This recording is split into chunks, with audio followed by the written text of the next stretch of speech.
حصہ لیا اور بجٹ کو آپ نے بڑی محنت سے منظور کروایا۔ اس حوالے سے میں یہ کہنا چاہتا ہوں کہ پچھلے دور میں 2022-23 کے دور میں ہم نے میاں نواز شریف کی قیادت میں اور جو ہماری اتحادی پارٹیوں کے سربراہ تھے، سب نے مل کر ہم نے ریاست کو بچایا اور سیاست کو ہم نے داؤ پہ لگایا۔ اور اگر ہم نے ریاست کو نہ بچایا ہوتا تو پھر کہاں کا بجٹ اور کہاں کی سیاست؟ تو اللہ تعالیٰ کا لاکھ لاکھ شکر ہے کہ وہ مرحلہ وہ گزر گیا اور پاکستان ڈیفالٹ ہونے سے بچ گیا۔ اور آپ نے دیکھا کہ اس سے پچھلے دور میں سب کو چمکانے کے لیے کس طرح کے بڑے بڑے بول بولے گئے، وعدے وعید کیے گئے۔ مثال کے طور پر یہ کہا گیا کہ 90 دن کے اندر پاکستان میں کرپشن کا خاتمہ ہو جائے گا۔ کرپشن کا خاتمہ تو دور کی بات، کرپشن کے اتنے بڑے اسکینڈل آئے جو سب آپ کے سامنے ہیں۔ چینی اور گندم کو پہلے ایکسپورٹ کیا گیا، پھر بعد میں امپورٹ کیا گیا، اور جو ایک ہلکا یاراں تھا ان کی جیبیں بھری گئیں۔ پھر یہ کہا گیا کہ 300 ارب ڈالر پاکستان کا لوٹا ہوا وہ لے کر آئیں گے۔ لوٹے ہوئی دولت کی ایک ڈھیلا بھی نہیں آیا، مگر برطانیہ کے ادارے نیشنل کرائمز ایجنسی کی مہربانی سے پاکستان کے خزانے میں 190 ملین پاؤنڈ بھجوائے گئے تاکہ یہ رقم قوم کی قومی خزانے میں جمع ہو۔ لیکن آپ نے دیکھا کہ کس طرح پھیری سے اس 190 ملین پاؤنڈ پر بھی ہاتھ صاف کیے گئے۔ تو یہ ہے وہ ریکارڈ اس زمانے کا اور اس حکومت کا۔ ہم نے الحمدللہ نواز شریف کی قیادت میں جو عوامی خدمت کا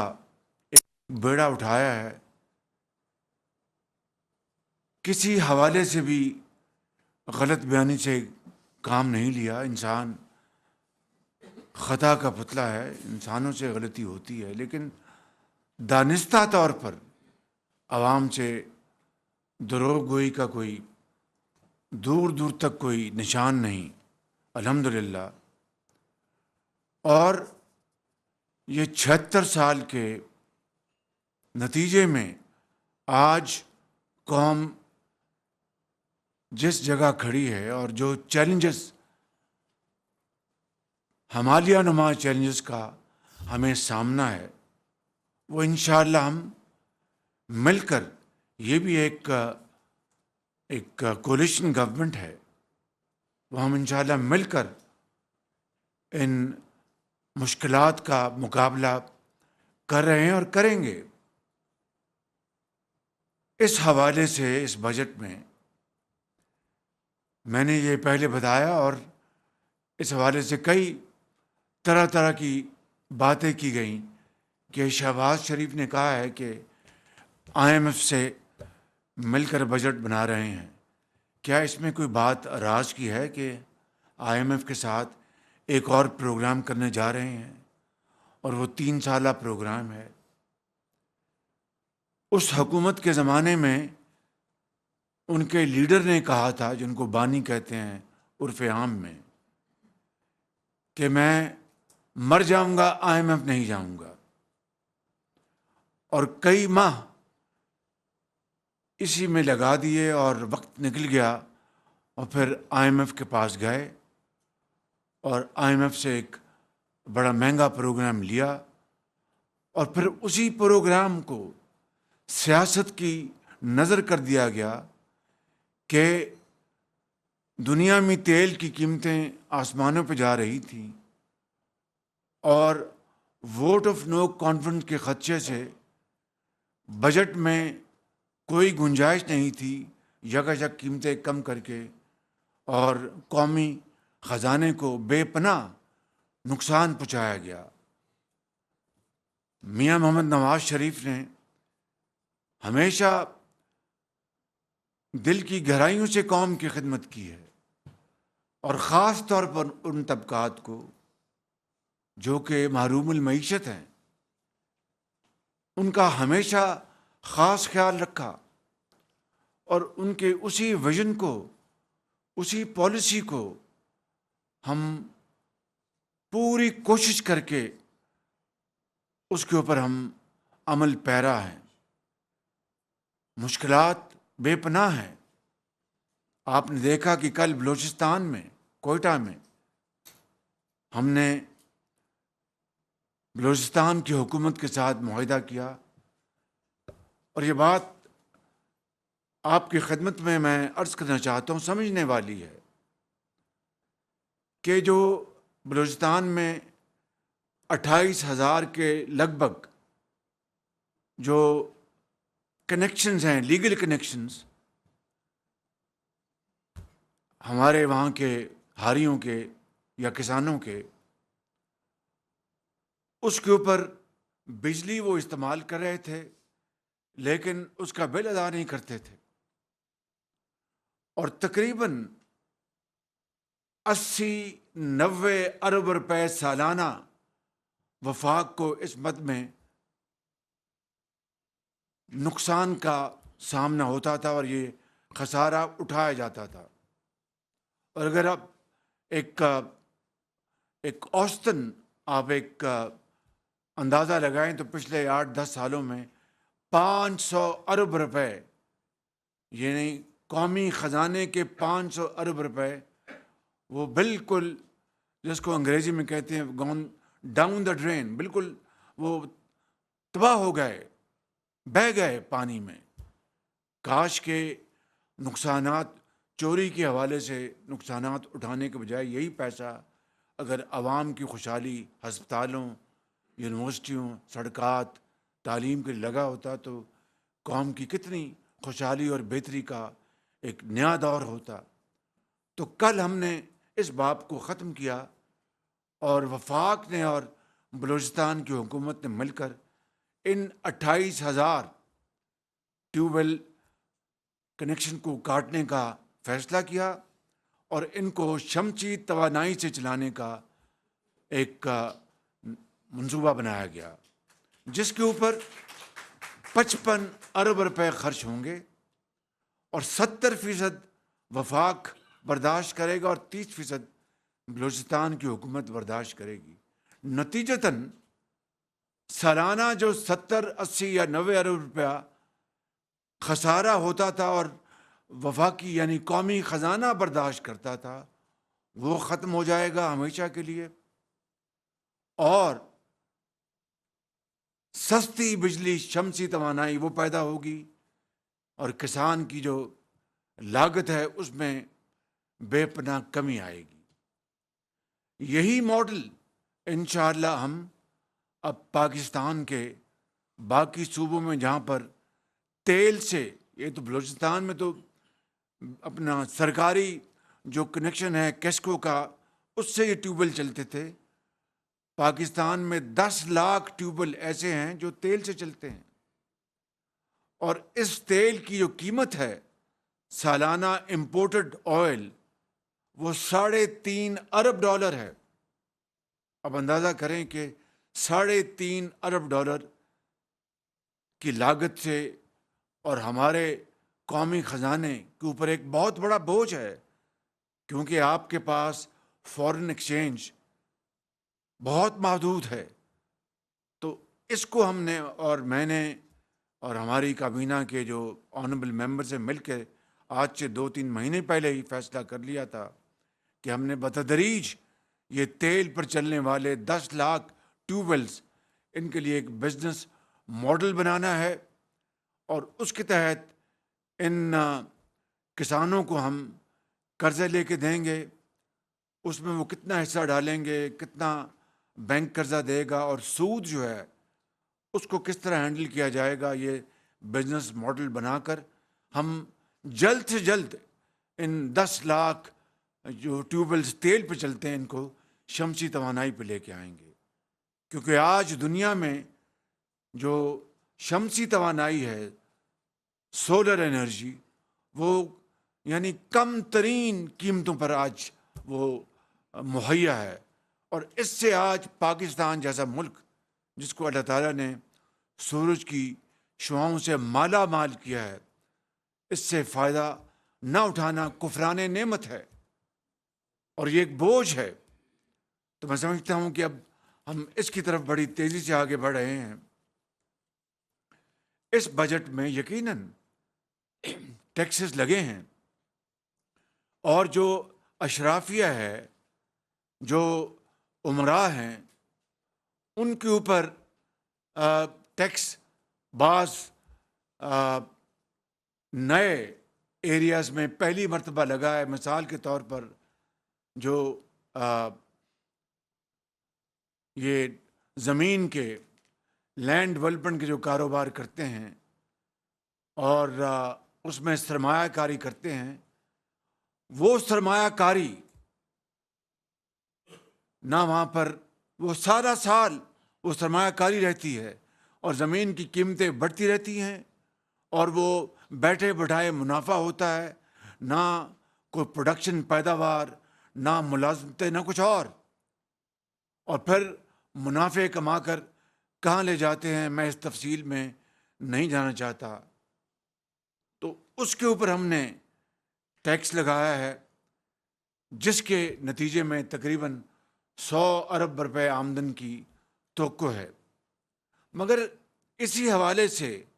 جو سیلریڈ کلاس ہے اس کے اوپر بھی ٹیکس لگا ہے، جس کے اوپر ایک انہوں نے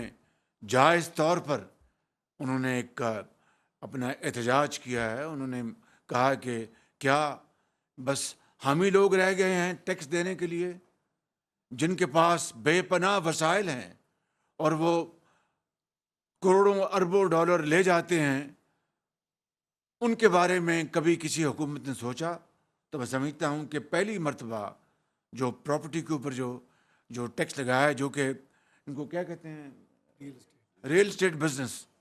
یہ فرسٹ ٹائم ان کے اوپر ٹیکس لگایا گیا ہے۔ میرے نزدیک ابھی اور لگنا چاہیے تھا، لیکن انشاءاللہ اگلے سال ہم اس کی اور تیاری کریں گے، کیونکہ یہ وہ ریل اسٹیٹ کا بزنس ہے جہاں پر یعنی یہ کہہ دینا 40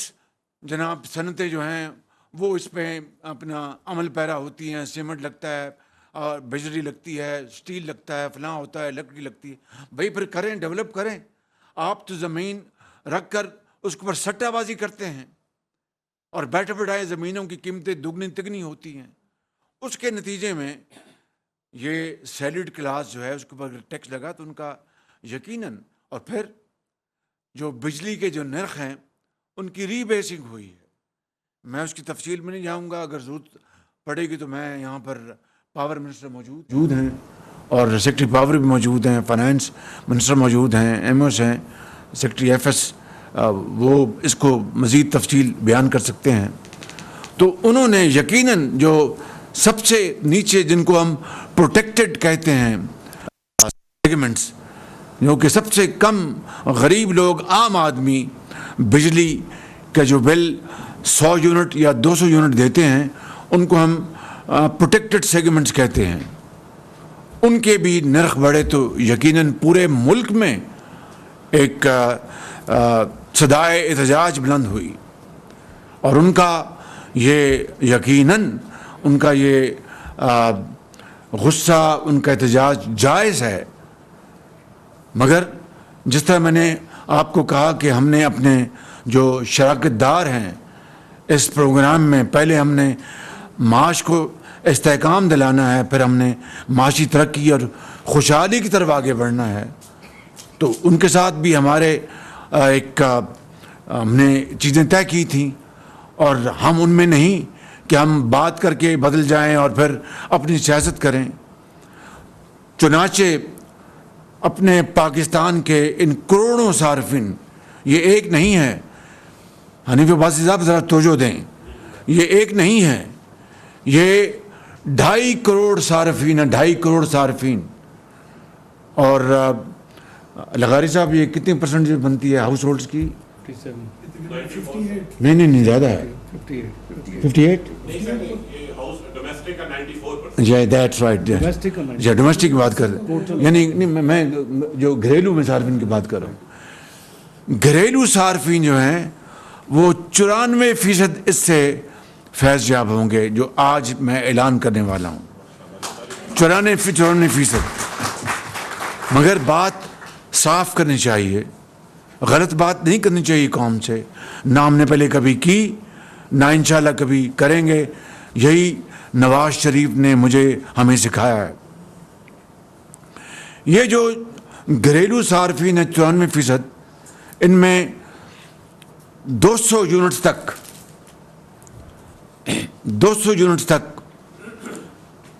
ہم ان کو رعایت دے رہے ہیں 3 مہینے کے لیے، جولائی، اگست، سپٹمبر، اور پھر اکتوبر میں موسم بہتر ہو جاتا ہے تو یقیناً یہ بجلی کی جو استعمال ہے وہ بھی کم ہوتا ہے۔ اور اس 3 مہینے کی جو ہم اپنے عام شہری، عام صارف جو ہے، یہ جس طرح میں نے کہا کہ یہ 2.5 کروڑ یہ کنزیومرز ہیں، ہاؤس ہولڈز ہیں، 94%، اس کے اوپر 50 ارب روپے کی رقم خرچ ہوگی، 50 ارب روپے، اور اس میں کراچی الیکٹرک سپلائی کارپوریشن بھی شامل ہے۔ تو یہ ہم نے 50 ارب روپے اپنے ڈیولپمنٹ فنڈ سے نکالا ہے، ماضی کی طرح وعدہ کر کے کسی کو دھوکہ نہیں دیا، عوام کا بھی خیال رکھا، غریب عوام کا، عام آدمی کا، اور جن کے ساتھ ہم نے یہ معاہدہ کر کے آگے چلنا ہے ان کو بھی پوری طرح آن بورڈ رکھا، ان کے ساتھ کوئی وعدہ خلافی نہیں کہی، ان کو بتایا کہ ہم یہ کرنے جا رہے ہیں، اور فنڈز کا بھی بجٹ سے نکال کے اس کا انتظام کیا ہے۔ یہ نہیں کہ سیاست چمکانے کے لیے ریاست کو برباد کرنے کا جو وہ نسخہ تھا 2021 اور 22 کا، کہ جناب تیل دنیا میں آسمان سے باتیں کر رہا ہے اور قیمتیں کم کر دیں، اور خزانے میں اس کا نہ کوئی بجٹ، نہ کوئی دھیلا رکھا گیا، اور اس طرح ریاست کو تباہ کیا گیا۔ اور اللہ کے فضل سے آ کے ہمیں اللہ تعالیٰ نے توفیق دی کہ ریاست کو ہم نے ڈیفالٹ ہونے سے بچایا، اور سیاست کو ہم نے تباہ کیا، ہمیں اس سے کوئی اس کا دکھ نہیں ہے۔ تو آج ہم نے یہ 50 ارب روپے ہم نے مختص کیے ہیں، اور 94% جو ہاؤس ہولڈز ہیں یا گھریلو صارفین ہیں ان کو اس کا فائدہ پہنچے گا، 4 روپے سے لے کے 7 روپے فی یونٹ، 4 روپے سے لے کے 7 روپے فی یونٹ۔ اور اس سے انشاءاللہ میں سمجھتا ہوں کہ جو جائز ایک مطالبہ ہے عام آدمی کا وہ انشاءاللہ پورا ہوگا۔ اب سوال یہ پیدا ہوتا ہے کہ اس کے بعد کیا ہوگا؟ یقیناً موسم بدلے گا، شدید گرمی کی جو اس کو تپش ہے، دیکھیے بجٹ جو ہماری ایک ضرورت تھی ملک کی کہ ہمیں IMF کے ساتھ پروگرام کرنا تھا، اگر اس کے بغیر کر سکتے تو میں آخری شخص ہوتا کہ ہم کہتا کہ IMF کے ساتھ ہمیں یہ کرنا ہے، وہ ہماری ایک مجبوری ہے، اور مجھے پورا یقین ہے کہ انشاءاللہ اگر ہم نے ایمانداری سے اور خلوص دل سے اور قربانی اور احسار سے ہم نے محنت کی شبانہ روز، اور جو اشرافیہ ہے جس نے پاکستان سے بے پناہ فائدے حاصل کیے ہیں، وہ پاکستان کو اب یہ واپس فائدہ لوٹائے، پاکستان کے 25 کروڑ عوام کو، صاحب حیثیت جو ہیں، اشرافیہ جو دولت سے مالا مال ہیں، آج ان کا وقت آ گیا کہ وہ قربانی اور اثار کا مظاہرہ کریں،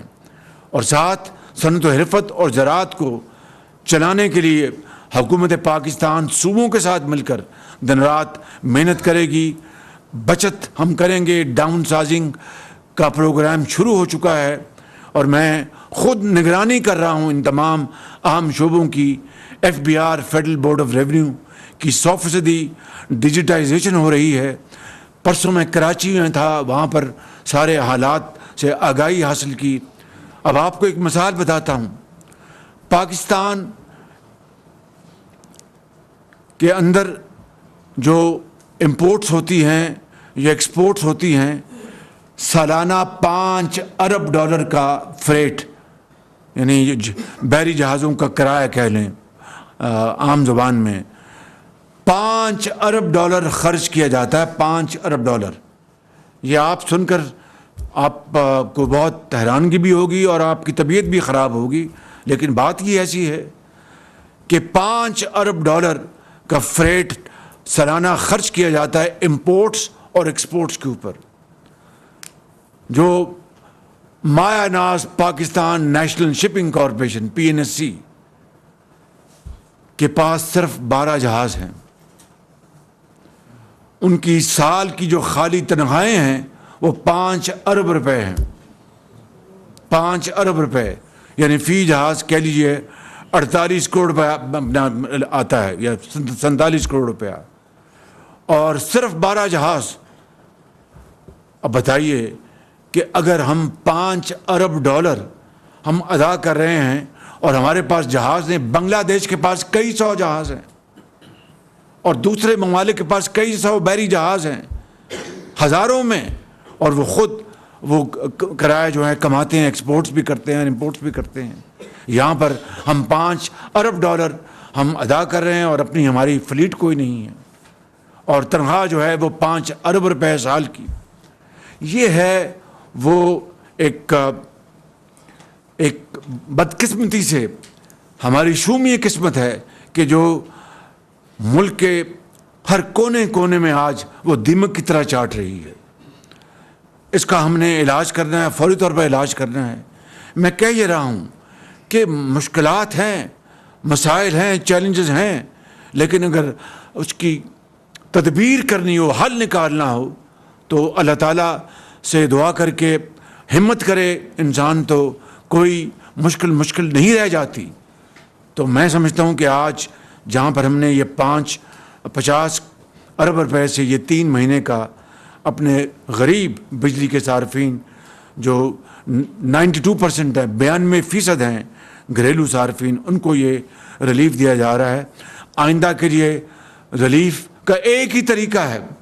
اور کوئی طریقہ نہیں کہ جو کرپشن کی نظر اربوں کھربوں ہو رہے ہیں وہ کرپشن بند کی جائے۔ ابھی 1 ہفتہ پہلے ایک مقتدر ادارے نے ہمیں بتایا کہ صرف کراچی کی بندرگاہ پر سالانہ 1200 ارب روپے کی امپورٹ ٹیکسز چوری ہو رہے ہیں۔ اس لیے میں پرسوں وہاں پر تھا، اب میں نے FBR کی میٹنگ پھر رکھی ہے۔ 1200 ارب روپے کی چوری وہاں پر ہو رہی ہے کراچی کی بندرگاہ پر۔ وہ ہماری جو امپورٹس ایکسپورٹس کے اوپر جو ڈیوٹیز ہیں، مینلی امپورٹس کے اوپر، یہ اس سے ہٹ کر ہے جو میں نے آپ کو بتایا تھا کہ 2700 ارب روپے کے کلیمز وہ ٹریبونلز اور ہائر لیول پر عدالتوں میں کئی سالوں اور دہائیوں سے پڑے ہوئے ہیں، اور دونوں طرف کے جو پارٹیزیں ملی ہوئی ہیں اور قوم کا یعنی تیل نکالا جا رہا ہے۔ یہ ہیں وہ بڑے بڑے چیلنجز، یہ ہیں وہ پیراسائٹس جس نے پاکستان کے جسم کو لہو لہان کر دیا ہے۔ اور اگر ہم نے غریب آدمی کی سنوائی کرنی ہے، اگر ہم نے پاکستان کو خوشحالی کے راستے لے کے جانا ہے، اگر ہم نے کشکول توڑنا ہے، اگر ہم نے قرضوں کی زندگی سے نجات حاصل کرنی ہے، تو واحد طریقہ کہ ہم خلوص دل سے اور ایمانداری سے اور اللہ سے ڈرتے ہوئے ہم دن رات محنت کریں اور شبانہ روز محنت کریں، اور جن طبقات نے، جنہوں نے پاکستان سے بے پناہ فائدے حاصل کیے ہیں، وہ پاکستان کو اس کا حق واپس لوٹائیں۔ اور جہاں تک میری ذمہ داری ہے، آپ نے مجھے نواز شریف کی تجویز پر اللہ تعالیٰ کے فضل و کرم سے مجھے آپ نے منتخب کیا۔ میں آپ سے وعدہ کرتا ہوں اپنی کابینہ کے جو قابل احترام ممبرس کی حوالے سے کہ انشاءاللہ ہم اپنی جان لڑائیں گے، کوئی رتی برابر بھی کوئی کسر نہیں چھوڑیں گے انشاءاللہ، اور دن رات پسینہ بہائیں گے اور پاکستان کو آگے لے کر جائیں گے اور ان تمام مشکلات سے نجات حاصل کروائیں گے۔ اس کے لیے دن رات ہم کاوشیں کر رہے ہیں۔ ہماری جو زراعت ہے اس میں بے پناہ اس میں ترقی کی گنجائش ہے، آئی ٹی کے اوپر بے پناہ ترقی کی گنجائش ہے، معدنیات میں بے پناہ ترقی کی گنجائش ہے۔ یہ وہ سارے معاملات ہیں۔ کیا باقی قوموں جنہوں نے ترقی کی ہے وہ کوئی آسمان سے اترے ہیں؟ اللہ تعالیٰ نے یہ سامنے جو لوگ بیٹھے ہیں پورے پاکستان میں، بینکرز ہوں، سیاستدان ہوں، بیوروکریٹس ہوں، افسران ہوں، ٹیچرز ہوں، ڈاکٹرز ہوں، انجینئرز ہوں، سپاہی ہو، جج ہو، وکیل ہو، میں سمجھتا ہوں کہ ایک کسان ہو، بے پناہ صلاحیتیں دی ہیں اور بے پناہ مہربانی کی رب تعالیٰ نے اپنے وسائل جو ہم پر نچھاور کیے ہیں۔ یہ ہماری بدقسمتی ہے کہ ہم نے ان وسائل سے ہم نے کام نہیں لیا، ان کو بروئے کار نہیں لے کے آئے۔ لیکن انگریزی میں کہتے ہیں کہ اٹس نیور ٹو لیٹ۔ آج بھی اگر ہم فیصلہ کر لیں، ہم اپنی کمر کس لیں، تو یقین کریں کہ انشاءاللہ پھر کوئی مشکل راستے میں رکاوٹ نہیں بنے گی۔ دریا، پہاڑ، سمندر عبور کریں گے۔ شرط یہ ہے کہ مسافر شب کو اٹھتا ہے جو جانا دور ہوتا ہے۔ اگر پی آئی اے کی فلائٹ آپ نے پکڑنی ہے صبح 7 بجے تو پھر صبح 4 بجے اٹھنا پڑتا ہے، تیاری کرنی پڑتی، نماز پڑھ کے اپنے نہا دھو کے پھر ایئرپورٹ جاتے ہیں۔ اور اگر 7 بجے فلائٹ اور 6:45 بجے گھر سے نکلیں گے تو کون آپ کا انتظار کرے گا؟ وقت کسی کا انتظار نہیں کرتا۔ Time and tide wait for none. تو اس لیے میں سمجھتا ہوں کہ ہمیں مل کر اس قوم کی ہمیں حالت بدلنی ہے، اور یہ ممکن ہے، مشکل ضرور ہے، ناممکن نہیں ہے بالکل۔ تو میں اس حوالے سے یہ کہنا چاہتا ہوں کہ آئندہ جو فزیکل سپیس ہم حاصل کریں گے انفورسمنٹ کے ذریعے، یہ جو میں نے ابھی آپ کو بڑے بڑے جو سوراخ بتائیں، سوراخ جو بوری میں سوراخ ہوتا ہے، جتنا آپ گندم ڈالیں وہ نکلتی جاتی ہے سوراخ سے، وہ سوراخ جو ہے بند کریں گے، اربوں کھربوں قوم کے واپس لے کے آئیں گے، ایمانداری اور ذمہ داری سے ان کو خرچ کریں گے، تو انشاءاللہ اس قوم کے زخموں پر نہ صرف آپ مرہم رکھیں گے، یہ ایک بڑی توانا اور عظیم قوم بن جائے گی۔ تو میں اس حوالے سے آپ کو میں یہاں پر دعوت دی، اور میں شکریہ ادا کرتا ہوں ڈپٹی پرائم منسٹر صاحب کا، جناب فائنانس منسٹر صاحب کا، جناب پاور منسٹر صاحب کا، جناب ڈیفنس منسٹر صاحب کا، جناب پلاننگ منسٹر صاحب کا، اور جو سامنے میرے بہت قابل احترام وزرائے کرام بیٹھے ہیں، اور تمام آپ ساتھیوں کا کہ جو اس معاملے میں پوری معاونت کر رہے ہیں اور مدد کر رہے ہیں۔ تو اس حوالے سے میں یہ کہنا چاہتا ہوں کہ جو وقت گزرے گا انشاءاللہ حالات بدلیں گے، بہتری آئے گی، اور پاکستان اپنا کھویا مقام حاصل کرے گا انشاءاللہ۔ آپ کا بہت شکریہ۔ اگر اب اس حوالے سے کوئی آپ میں سے بات کرنا چاہتا ہے تو میں حاضر ہوں۔ جی محترمہ فرمائیے۔